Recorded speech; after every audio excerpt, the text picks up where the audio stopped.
નમસ્કાર દોસ્તો, વિડીયોમાં ફરી એક વખત તમારું સ્વાગત કરું છું.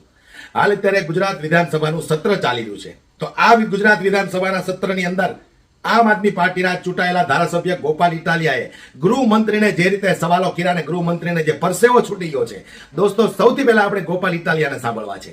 પણ વિનંતી કરું છું કે સમય કાઢીને વિડીયો પૂરો સાંભળજો. જે રીતે આમ આદમી પાર્ટીના ચૂંટાયેલા ધારાસભ્ય ગોપાલ ઇટાલિયા વિધાનસભાની અંદર જે રજૂઆત કરે છે, આજ સુધીમાં ભારતીય જનતા પાર્ટીના એક પણ ધારાસભ્યએ જનતાને લઈને આવી રજૂઆત ક્યારેય નહીં કરી હોય. હું વિશ્વાસ સાથે કહું છું, વિડીયો તમે પૂરો જોવો, તમને પણ ખ્યાલ આવે કે વિધાનસભાની અંદર શું ચાલી રહ્યું છે. જોવો તમે, ગુજરાતના ગૃહમંત્રી હર્ષ સંઘવીના કેવા પરસેવા છૂટવાડ્યા છે ગોપાલ ઇટાલિયાએ. વિધાનસભાના પ્રશ્નકાળની અંદર ગૃહમંત્રીનો દિવસ હતો અને ગૃહમંત્રીના દિવસમાં મારો પ્રશ્ન ક્રમાંક 15 હતો.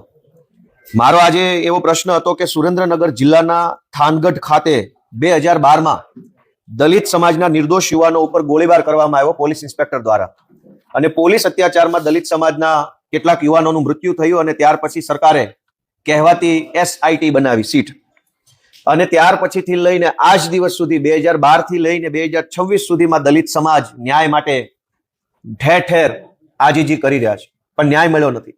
આજે મેં પ્રશ્ન પૂછ્યો કે 2012માં દલિત સમાજ ઉપર જે થાનગઢમાં ફાયરિંગ થયું એમાં તપાસ સમિતિ બનાવી હતી, એનો અહેવાલ 2013માં આવ્યો.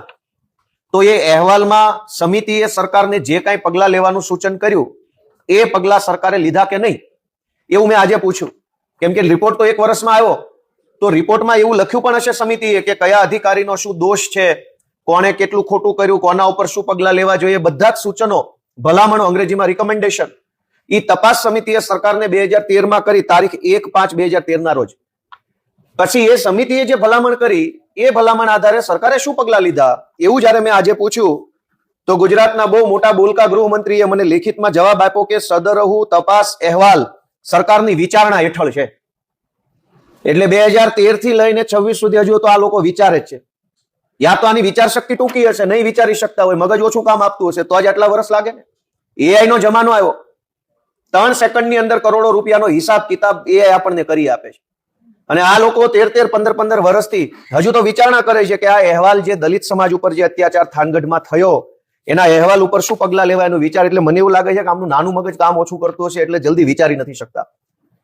મારો બીજો પ્રશ્ન હતો કે ગુજરાતના બહુ બોલકા અતિ બોલકા ગૃહમંત્રી એવું કહે છે કે વરઘોડા તો નીકળશે જ. આપણને એમ લાગે કે એક જ મહાપુરુષ છે ગુજરાતમાં, બાકી બધાને કઈ ખબર નથી પડતી.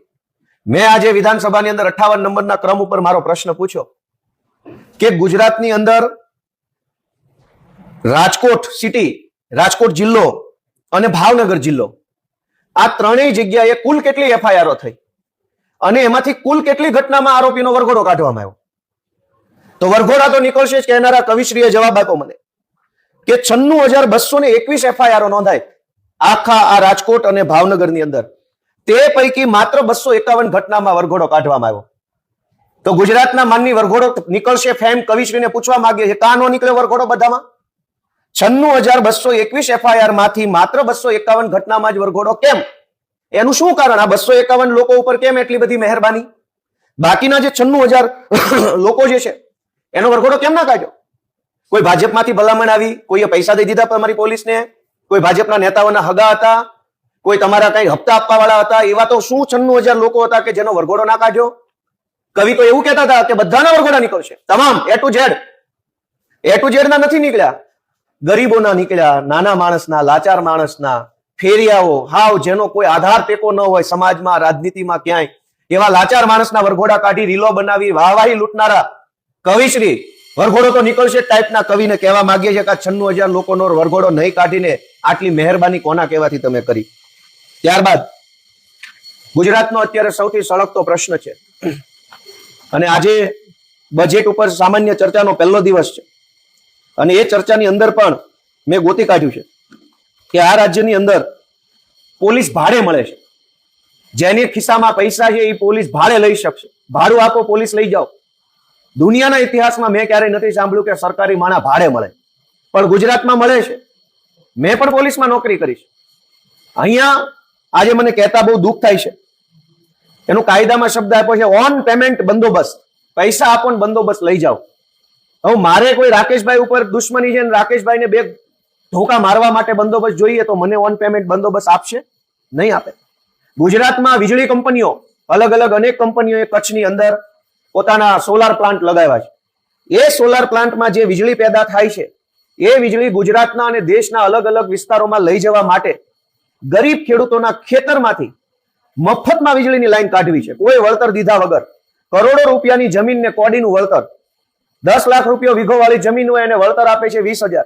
એટલે ખેડૂતો વાંધો નોંધાવે છે કે મારા ખેતરમાં હું વીજળીનો થાંભલો નહીં નાખવા દઉં. હજારો ખેડૂતો પોતાના ખેતરમાં વીજળીનો થાંભલો નાખવા માટે વિરોધ કરે છે. વિરોધનો એક જ વાંધો છે કે જે વીજળી કંપની આ થાંભલા નાખે છે એ કંપની તો વર્ષો સુધી કરોડો રૂપિયા કમાશે, પણ થાંભલો જેના ખેતરમાં છે એ ખેડૂતને વળતર કેમ નહીં? એટલે ખેડૂતો જયારે વાંધો લઈ રહ્યા છે ત્યારે કંપનીઓ અને સરકાર શું કરે છે કે કંપની સરકાર પાસેથી પોલીસ ભાડે માંગે છે કે અમારે જબરજસ્તીથી, દાદાગીરીથી, ગુંડાગીરી કરીને ખેતરમાં થાંભલો નાખવો છે તો તમારી પોલીસ અમને ભાડે આપો. સરકારે કચ્છ જિલ્લામાં માત્ર છેલ્લા 2 વર્ષમાં, તમને આશ્ચર્ય થશે, કચ્છ જિલ્લાની અંદર માત્ર છેલ્લા 2 વર્ષમાં ઓછામાં ઓછા 12 કરોડ રૂપિયા લઈને પોલીસ ભાડે આપી છે. 12 કરોડ રૂપિયા કંપની પાસેથી સરકારે લીધા, પોલીસ ભાડે આપી. એ પોલીસે સામાન્ય ખેડૂતો પર દમન કર્યું, દાદાગીરી કર્યું અને જબરજસ્તીથી કંપનીઓની લાઈનો ખેડૂતના ખેતરમાં નખાવવામાં આવી. દેવભૂમિ દ્વારકા અને કચ્છ આ બંનેની અંદર મળીને સરકારે માત્ર છેલ્લા 2 વર્ષમાં 13 કરોડ રૂપિયાની પોલીસ ભાડે આપી. એનો અર્થ એ થઈ ગયો કે ગોપાલભાઈ સરકારને પૈસા આપશે તો સરકાર ગોપાલભાઈને 1-2 આઈપીએસ ને 4-5 પીએસઆઈ ની એક સરકારી ગાડી આપશે, લઈને ફરો જાઓ. જેના ખિસ્સામાં પૈસા એને પોલીસ ભાડે આપવાની. આ તો દાદાગીરી કહેવાય, આ તો અન્યાય કહેવાય. પોલીસ લોકો માટે છે કે કંપનીઓ માટે છે? 13 કરોડ જેટલા રૂપિયા લઈ અને સરકારે પોલીસ ભાડે આપવાનું જે કામ કર્યું છે એ આજે આ વિધાનસભાની અંદર જે જવાબ રજૂ કર્યો સરકારે એમાંથી સાબિત થયું છે. આ સિવાય સરકારે જે દિવસે બજેટ રજૂ થયું એ દિવસે અમને બધાને એક પત્રક આપ્યું હતું. આ પત્રકની અંદર આપણે ટીવીમાં જોઈએ છે કે રૂપિયો ક્યાંથી આવશે અને રૂપિયો ક્યાં જશે, આવું વર્ષોથી સાંભળીએ છીએ. હવે મોટા ભાગે જયારે બજેટ બહાર પડે ત્યારે આપણે એવું જોતા હોઈએ છીએ કે રૂપિયો ક્યાં જશે તો સરકાર કહી દે કે અમે આ બનાવશું, ઓલું બનાવશું, આમ કરી નાખશું, ચંદ્ર ઉપર લઈ જશું, ફલાણું કરશું વગેરે. એટલે રૂપિયો ક્યાં જશે એના ભાષણો તો સરકાર ને ભાજપના માણસો ખૂબ કરે છે, પણ રૂપિયો ક્યાંથી આવશે એનો અભ્યાસ મેં આજે કર્યો. સરકારે અમને જે આવકની એક પુસ્તિકા આપી છે, અંગ્રેજીમાં કોન્સોલિડેટેડ રેવન્યુ રિસિપ્ટ એવા નામનું એક પુસ્તક છે. આ પુસ્તકની અંદરથી એક બહુ રસપ્રદ બાબત મને જાણવા મળી છે, જે એવી છે કે આ સરકાર પાણી વેચે છે.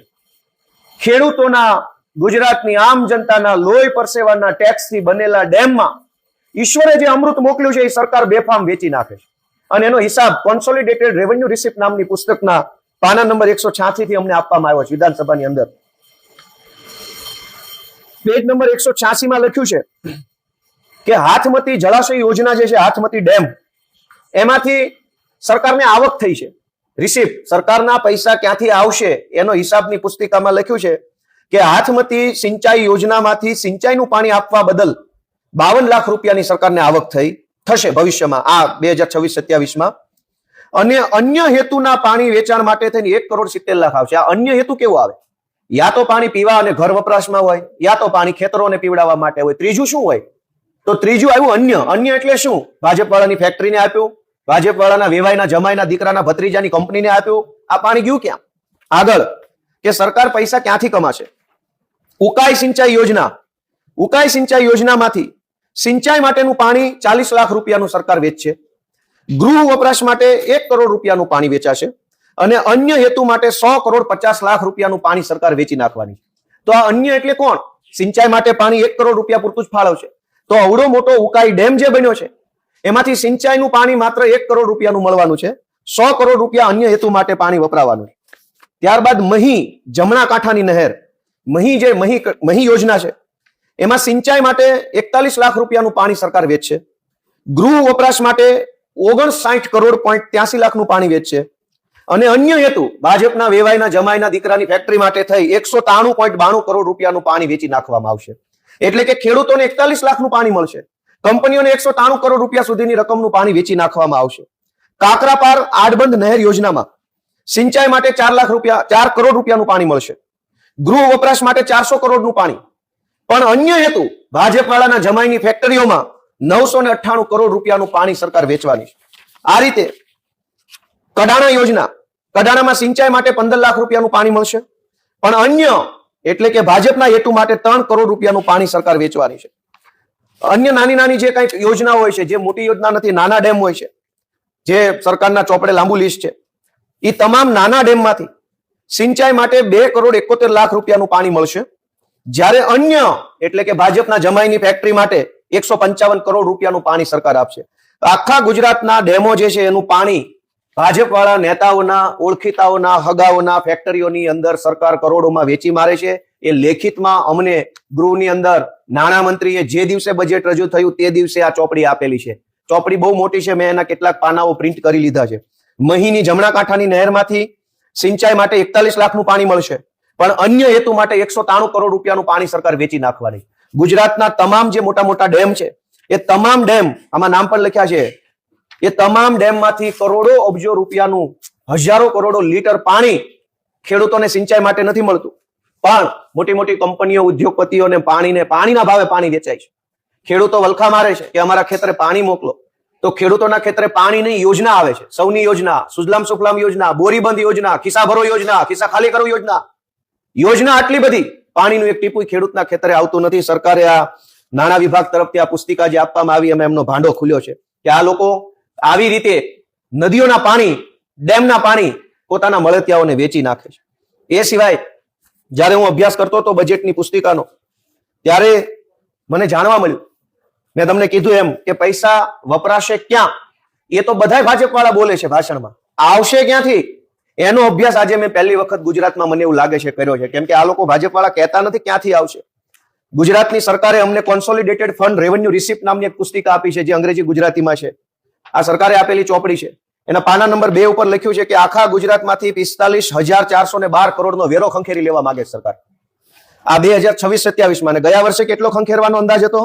54,218 કરોડ રૂપિયાનો વેરો 2025-26 ના વર્ષમાં ઉઘરાવાનો હતો. તેમાંથી 42,569 કરોડનો વેરો ઉઘરાયો. આવતા વર્ષે 45,000 નો વેરો ઉઘરાવીને રૂપિયા કમાવા માંગે છે. એ વેરા ઉપર 250 કરોડ રૂપિયાનું વ્યાજ સરકાર ઉઘરાવીને પૈસા ભેગા કરવા માંગે છે. એની વ્યાજ ઉપર દંડ 75.50 કરોડનો સરકાર દંડ લે છે. સરકારની કમાણીના રસ્તા જુઓ કે 4 લાખ કરોડનું બજેટ, પણ એ 4 લાખ કરોડ ક્યાંથી આવશે? જનતાનું લોહી ચૂસીને દંડ, વેરો, કર. બીજું કે સરકાર આવતા વર્ષમાં ક્યાંથી પૈસા કમાશે, તો એનો હિસાબ આપ્યો છે કે ખેતીના હેતુ માટે નવી શરતમાંથી જૂની શરત સરકાર જે લોકો કરાવવા જશે એની પ્રીમિયમમાંથી 144 કરોડ રૂપિયા સરકાર ખંખેરી લેશે. જે લોકો જમીન વેચવા જશે અને જમીન વેચવા માટે નવી શરતમાંથી જૂની શરત કરાવશે તો પ્રીમિયમમાંથી 2,000 કરોડ રૂપિયા સરકાર ખંખેરી લે. જમીન મારી, માલિક હું, વેચવાની મારે, લેવાની તમારે, અને 2,000 કરોડ રૂપિયા દેવાના ભાજપવાળાની જોડીમાં. કરો કલ્યાણ. તમારે જમીન વેચવી હોય તો સરકાર 2,000 કરોડ રૂપિયા તમે જે વેચશો એમાંથી પ્રીમિયમ પેટે કમાશે એવું લખીને આપ્યું છે. આ બધો સંભવિત અંદાજ છે. એટલે 2,000 કમાય અને 2,500 કરોડ કમાય. જમીન માપણી આખા ગુજરાતની અંદર અત્યારે ગંભીર મુદ્દો બનીને આવ્યો છે. હજારો ખેડૂતો જમીન માપણીના કારણે હેરાન થઈ રહ્યા છે. સરકાર જમીન માપણીની જે અરજીઓ થાય છે એમાંથી 50 કરોડ રૂપિયા આવતા વર્ષે કમાશે ને 71 કરોડ રૂપિયા ગયા વર્ષે કમાના. જમીન માપણીમાંથી પણ કમાઈ લેવું છે. ચૂસી લ્યો ભાઈ, ચૂસાય એટલું. કોણ પૂછવા વાળું છે? બહુ મોટી બહુમતી છે. બીજી વાત કે આ 4 લાખ કરોડ રૂપિયા સરકાર કમાશે ક્યાંથી? તો આમાં પાના નંબર 20 ઉપર લખ્યું છે કે સરકારી પડતર જમીન વેચીને આવતા વર્ષે 352 કરોડ સરકાર કમાશે. ગયા વર્ષે 214 કરોડની જમીન વેચી, એની પહેલાના વર્ષે 302 કરોડની જમીન વેચી, એની પહેલાના વર્ષે 200 કરોડની જમીન વેચી. આ તો બાપ દાદાની પેઢીઓ ખાલી કરી નાખીને વિકાસ કરવાની વાત છે. કયો એવો દીકરો હોય બાપાની જમીનો વેચીને વિકાસ કરે? એવા દીકરાને કોણ શાબાશી આપે? 4 લાખ કરોડનું બજેટ પણ જમીનો વેચીને. 1,12,000 કરવાનું બજેટ છે. હજુ આગળ વધીએ કે આ 4 લાખ કરોડ સરકાર કમાશે ક્યાંથી? તો સ્ટેમ્પમાંથી કમાય છે. જ્યુડિશિયલ સ્ટેમ્પમાંથી 141 કરોડ સરકાર કમાશે આવતા વર્ષે. ગયા વર્ષે 122 કરોડ કમાણા, એના પહેલાના વર્ષે 115 કરોડ રૂપિયા સ્ટેમ્પમાંથી બટકી કરી લીધી.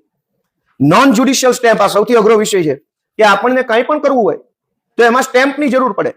ગુજરાતની સરકાર આવતા આખા વર્ષમાં 18,283 કરોડ રૂપિયા સ્ટેમ્પમાંથી કમાઈ જશે.